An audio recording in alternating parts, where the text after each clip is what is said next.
For 2 years, she thought he was just her most loyal customer. In reality, she was taking money from the brother she'd been searching for since childhood.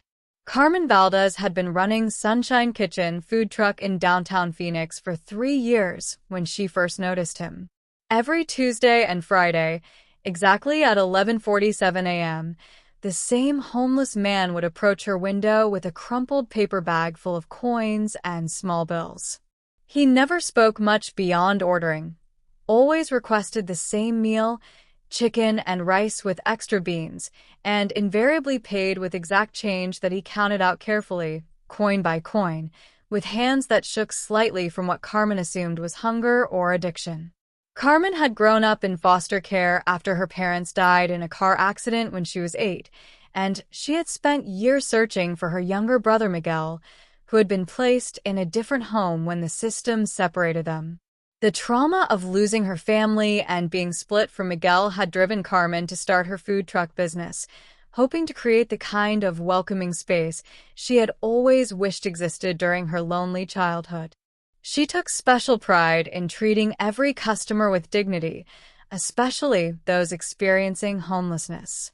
The homeless man who became her regular customer was probably in his late 20s, with dark hair that needed cutting and clothes that had seen better days, but were always clean. What struck Carmen most about him was his politeness. He always said please and thank you, never demanded anything, and seemed genuinely grateful for every meal. Unlike some customers who acted entitled or aggressive, this man radiated a quiet sadness that reminded Carmen of her own feelings during her most difficult foster placements. Over the months, Carmen began looking forward to the man's visits as reliable bright spots in her week. She started giving him slightly larger portions without charging extra, and would sometimes include a free dessert or drink when business was slow. The man never asked for charity, but he always accepted Carmen's kindness with a shy smile that seemed familiar in a way that Carmen couldn't quite identify. Something about his mannerisms reminded her of someone she couldn't place. Carmen noticed that the man had developed small rituals around his visits to her truck. He would always count his money twice before approaching, as if making sure he had enough. He would stand in line patiently even when other customers cut ahead of him, never complaining or asserting himself. Most notably, he would always say extra portion for luck when ordering, which struck Carmen as an odd phrase that seemed significant to him for reasons she didn't understand. The man's payment method was particularly memorable because he always paid with exact change, suggesting that he had planned carefully for each purchase. Carmen realized that the money he brought was probably all the cash he had available, collected from panhandling or odd jobs, and that buying her food represented a significant expense for someone living on the streets. This understanding made Carmen even more committed to giving him good value and treating him with the respect that other people in his situation rarely received. During slower periods, Carmen would try to engage the man in conversation, hoping to learn more about his story and possibly offer additional help or resources.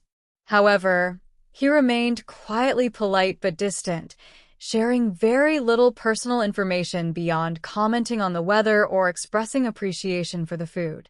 Carmen sensed that he was carrying some deep emotional pain, but she respected his privacy and didn't push for details he wasn't ready to share. What puzzled Carmen most was the man's obvious intelligence and education, which showed through in his vocabulary and mannerisms despite his difficult circumstances. He spoke with the careful grammar and thoughtful word choices of someone who had received good education, making Carmen wonder what combination of circumstances had led him to homelessness.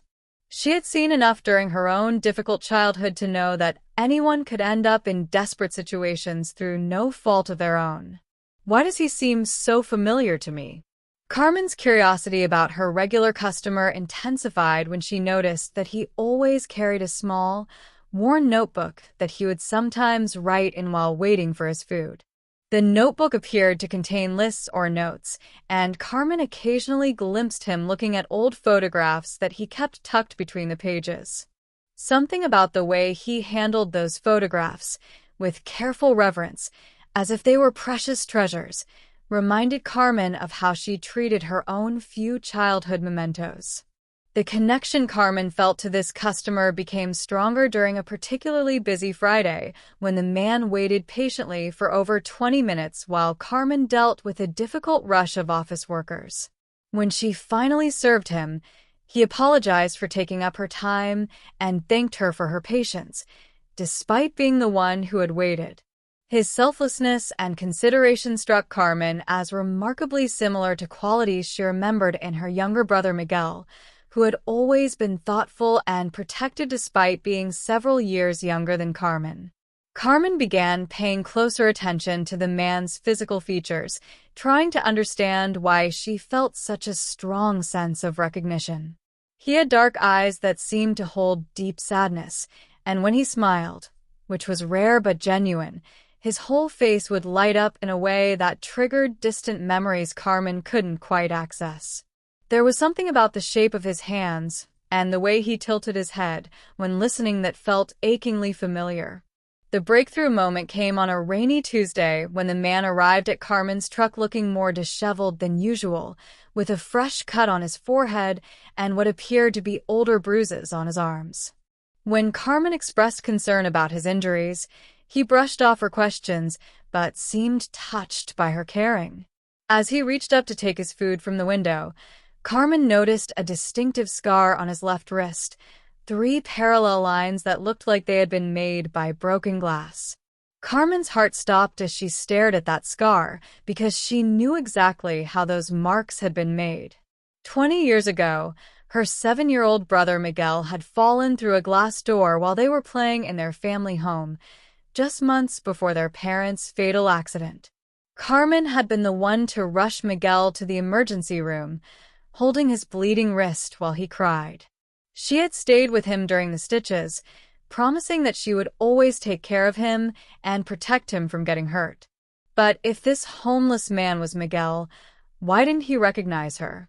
And what had happened to him during the 20 years they had been separated?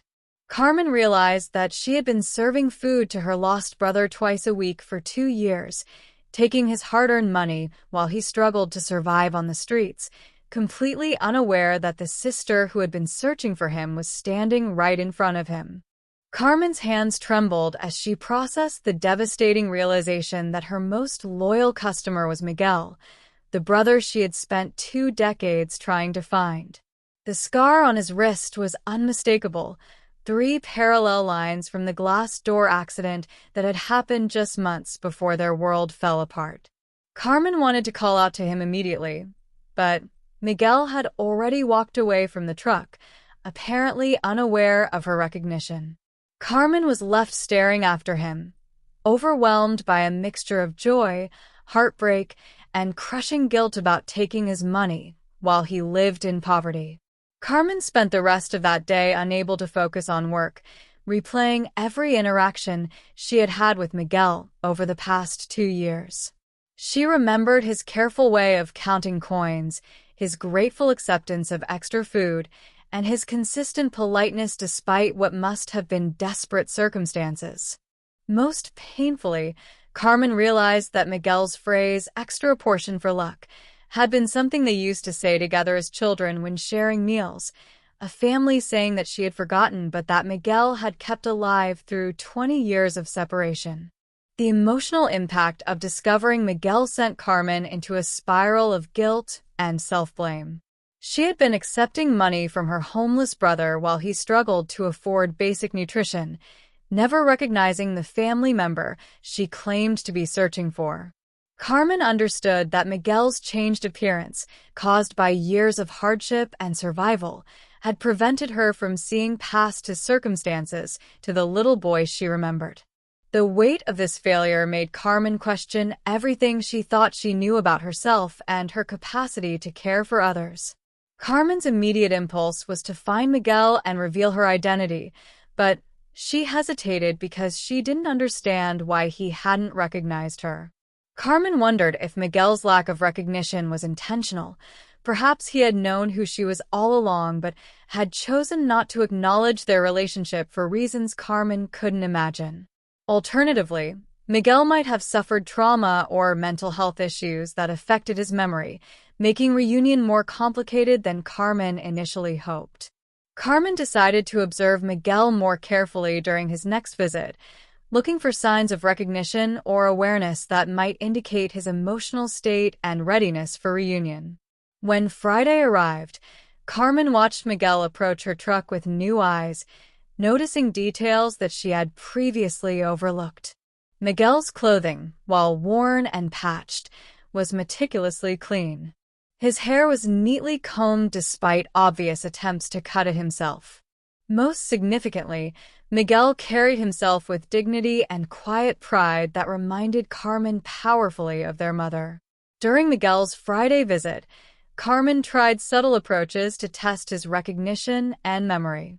She mentioned growing up in foster care, referenced their hometown, and even alluded to childhood games they had played together. Miguel listened politely but showed no signs of recognition, responding to Carmen's comments as if she were simply a friendly food truck operator making conversation. His lack of response convinced Carmen that Miguel either didn't remember their shared past or was deliberately avoiding acknowledgement for complex emotional reasons. Carmen's investigation into Miguel's life led her to ask other business owners in the area about her brother's story. She learned that Miguel had been living on the streets for several years, but was known as one of the most respectful and trustworthy homeless individuals in the neighborhood. Local shop owners reported that Miguel never caused trouble, always cleaned up after himself, and sometimes helped other homeless people who were struggling with mental illness or addiction. Miguel's reputation for kindness and reliability made Carmen both proud and heartbroken. How could I not have known it was him? The most devastating information Carmen discovered was that Miguel had been asking local business owners for years if they knew anything about a sister named Carmen who had grown up in foster care.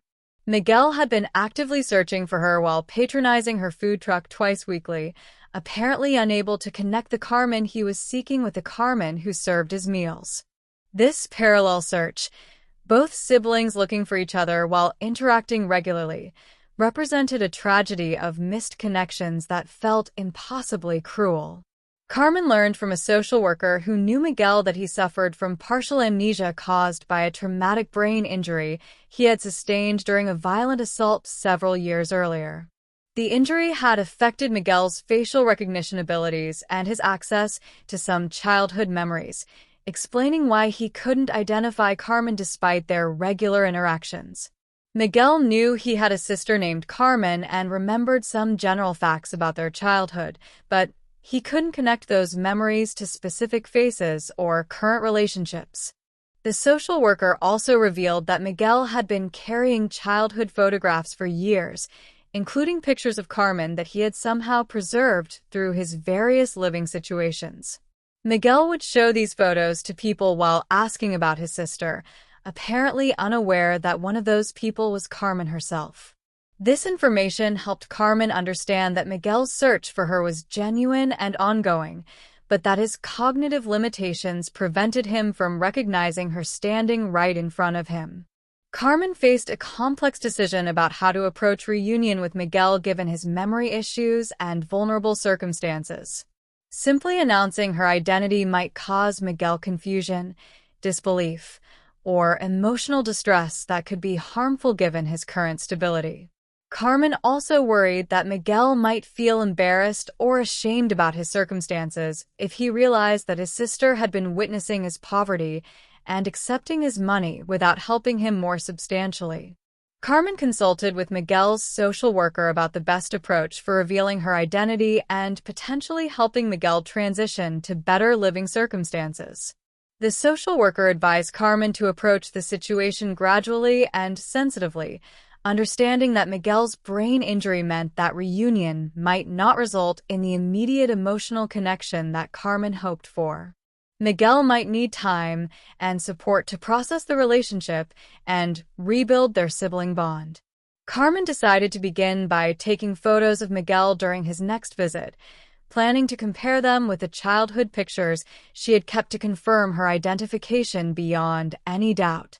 She also prepared to gather more information about Miguel's current needs and support systems before revealing her identity, wanting to ensure that reunion would be helpful rather than overwhelming for him. The plan seemed straightforward until Carmen realized something that changed everything. If Miguel had brain injury-related amnesia and recognition problems, how had he maintained such specific memories about their childhood food traditions and sayings? Miguel's consistent use of extra portion for luck and his obvious emotional attachment to the phrase suggested that some memories remained perfectly intact. Carmen began to suspect that Miguel's condition might be more complex than the social worker had described, or that Miguel might have more awareness of their relationship than he was expressing. The possibility that Miguel knew exactly who she was, but had chosen not to reveal himself opened up entirely new questions about his motivations and the emotional complexity of their situation. But what Carmen discovered about the real reason Miguel kept his identity secret would reveal a sacrifice that had been protecting her for years. Segment 3. ATO 3. 4,800 chars.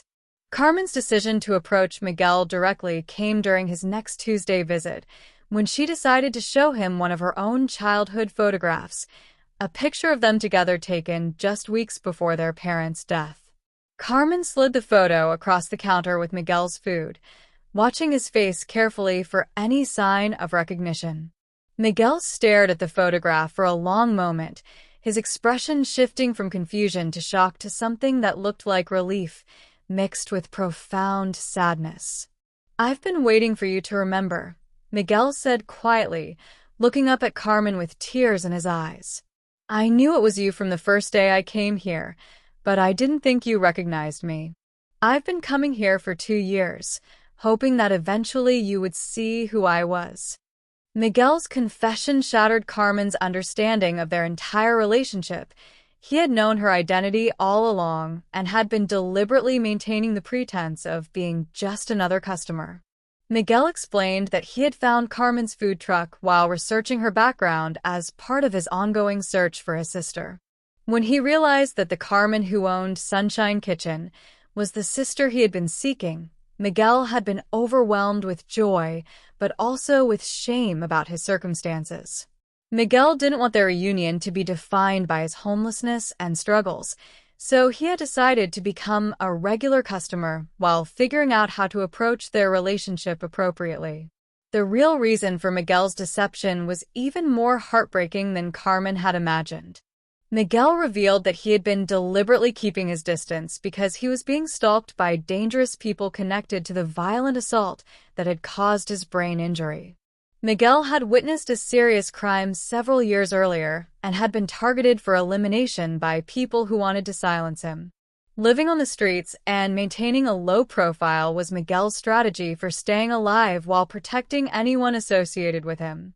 Miguel's brain injury was real, but less severe than he had led others to believe. Miguel had exaggerated his memory problems and cognitive limitations as a form of protection, reasoning that people who wanted to harm him would be less concerned about a homeless man with severe mental impairment. Miguel's performance of disability had become so convincing that even social workers and medical professionals accepted his presentation without questioning its authenticity. "I couldn't let them hurt you too," Miguel explained to Carmen. "I saw what they did to the other witness, and I knew that anyone connected to me would become a target. I thought if I could just stay close enough to make sure you were safe, but far enough away to keep you out of danger, maybe we could both survive this." Miguel's sacrifice had involved watching his sister build a successful business while he lived in poverty, unable to accept her help or reveal their relationship without putting her life at risk. Miguel had been using his visits to Carmen's food truck as a way to monitor her safety and ensure that the dangerous people pursuing him hadn't discovered her identity. Miguel's careful observation of Carmen's routine and surroundings had been protective surveillance rather than casual customer behavior. Miguel had been prepared to disappear permanently if he noticed any signs that Carmen was being watched or threatened because of their connection. Carmen learned that Miguel's notebook contained detailed observations about people in Carmen's vicinity, license plates of cars that appeared frequently near her food truck, and other security-related information that Miguel had been collecting to ensure Carmen's protection. Miguel had been functioning as her unofficial bodyguard for 2 years, using his background knowledge of the criminal investigation and his street survival skills to identify potential threats. Why had he been protecting me without telling me the danger we were in? The criminal situation that had endangered Miguel involved his witnessing a murder committed by members of an organized crime family who had connections to law enforcement and legal systems. Miguel's testimony could have led to multiple convictions, but the complexity of the corruption and the danger to witnesses had made prosecution nearly impossible. Miguel had been living under an unofficial witness protection program that involved complete social isolation and constant vigilance. Miguel revealed that the reason he always paid with exact change was not because of careful budgeting, but because he was using money that had been carefully laundered and tracked to ensure it couldn't be traced back to any legitimate sources. Miguel had been receiving small amounts of financial support from a federal agent who was working on the criminal case, but the payments had to be completely untraceable to protect both Miguel and the investigation. Carmen's discovery of Miguel's situation forced her to confront a complex decision about their future relationship. Miguel's continued presence in her life meant ongoing danger for both of them, but separation would mean losing the brother she had just found after 20 years of searching.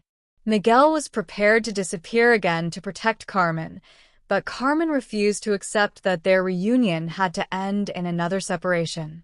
Carmen worked with Miguel and his federal contact to develop a safety plan that would allow them to maintain their relationship while minimizing risk to both of them. The plan involved Carmen learning basic security protocols, changing some of her business routines, and preparing for the possibility that they might need to relocate quickly if Miguel's location was discovered by the wrong people. The federal investigation that Miguel was supporting eventually led to successful prosecutions that eliminated the immediate threat to his safety. Miguel's years of sacrifice and careful documentation had provided crucial evidence that helped law enforcement dismantle the criminal network that had been pursuing him. Miguel's protection of Carmen had been successful. She had remained safe throughout the dangerous period without ever knowing she was at risk. Miguel's transition from homelessness was complicated by his years of adaptation to street survival and his lingering caution about trusting systems or accepting help. Carmen supported Miguel's gradual reintegration into stable housing and employment, understanding that his experience had created both practical skills and emotional barriers that would take time to process.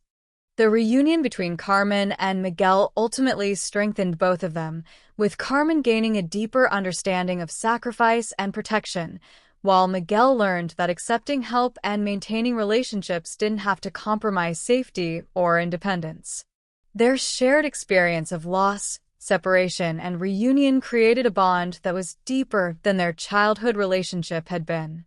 Carmen realized that Miguel's 2 years of visits to her food truck had not been about the transaction of buying meals, but about the connection of sharing space and time with his sister while protecting her from dangers she never knew existed. Miguel's consistent presence had been his way of maintaining their relationship within the constraints of an impossible situation. In Miguel's words, written in a letter he gave Carmen after the criminal case was resolved, "I couldn't give you a brother, but I could give you safety. I couldn't give you my company, but I could give you my protection." Sometimes love means staying close enough to help but far enough away to avoid causing harm. If you discovered that someone you cared about had been secretly protecting you for years while suffering in silence, would you feel grateful for their sacrifice, or guilty that you hadn't recognized their pain? If Carmen and Miguel's story of sacrifice, protection, and reunion moved you, like, subscribe, and share this story. Have you ever failed to recognize someone important right in front of you, or made assumptions about someone's circumstances without knowing their full story? Tell us in the comments.